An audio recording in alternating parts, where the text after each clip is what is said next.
લોકો લોન લેતી વખતે એટલા બધા એક્સાઇટેડ હોય, બધી વસ્તુ જોવે, પણ એ ના જોવે કે આને બંધ કરવામાં કેવડું અઘરું પડવાનું છે આગળ જતા.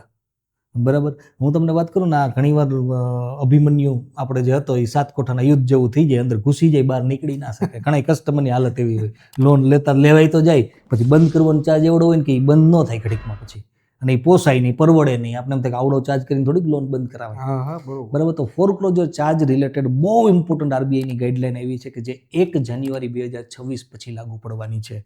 બહુ જ સમજવા જેવી વાત છે કે જે પણ લોન સેન્કશન થયેલી હોય 1 જાન્યુઆરી 2026 પછી, સેન્કશન અને ડિસ્બર્સ બે, તો એમને આ બધું રૂલ્સ લાગુ પડશે. તો પહેલો નિયમ એ છે કે તમારી લોન ફ્લોટિંગ રેટ વાળી હોવી જોઈએ. ફ્લોટિંગ એટલે આ રેપો રેટ વધે ત્યારે વધે, ઘટે ત્યારે ઘટે.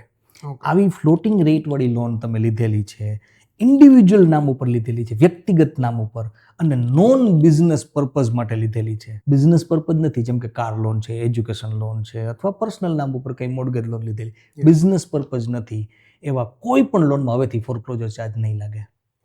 આરબીઆઈ બહુ સ્ટ્રિક્ટ થઈ ગઈ. બીજી વસ્તુ, કોઈ લોકિન પીરિયડ નહીં લાગે. પહેલા બેંક શું કરતી, તમે લોન લઈ લીધી 6 મહિના સુધી તો બંધ કરાવી જ ના શકો, વર્ષ દિવસ સુધી તો બંધ ના જ કરાવી શકો, તમારા હપ્તા ભરવાના છે, એને લોકિન પીરિયડ કહેવાય. હવે આરબીઆઈ કીધું કોઈ લોકિન પીરિયડ નહીં આ લોકોને. બીજી વસ્તુ, ફ્લોટિંગ રેટ વાળી લોન છે, ઇન્ડિવિજ્યુઅલ નામે લોન છે, પણ પર્પઝ બિઝનેસ પર્પઝ છે, ધંધાકીય યુઝ માટે લીધેલી છે. તો એમાં 2 ક્રાઇટેરિયા આરબીઆઈ નક્કી કર્યા કે સૌથી પહેલા તો જો એ લોન તમે બેંકમાંથી લ્યો, બરાબર, તો કોઈ ચાર્જ લાગશે નહીં, ભલે નોન બિઝનેસ પર્પઝ માટે કેમ નથી.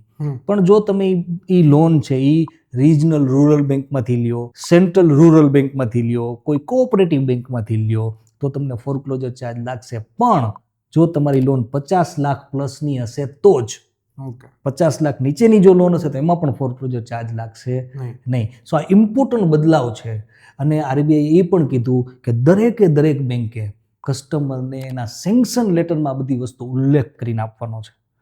કાંઈ અંધારામાં રાખવાનું થતું નથી, કોઈ પણ જાતની છુપી કન્ડિશન રાખવાની નથી. સેન્કશન લેટરમાં લખવાનું છે, લોન એગ્રીમેન્ટમાં લખવાનું છે, અને કી ફેક્ટની જે સીટ હોય એમાં પણ આ વસ્તુ મેન્શન કરવાની છે.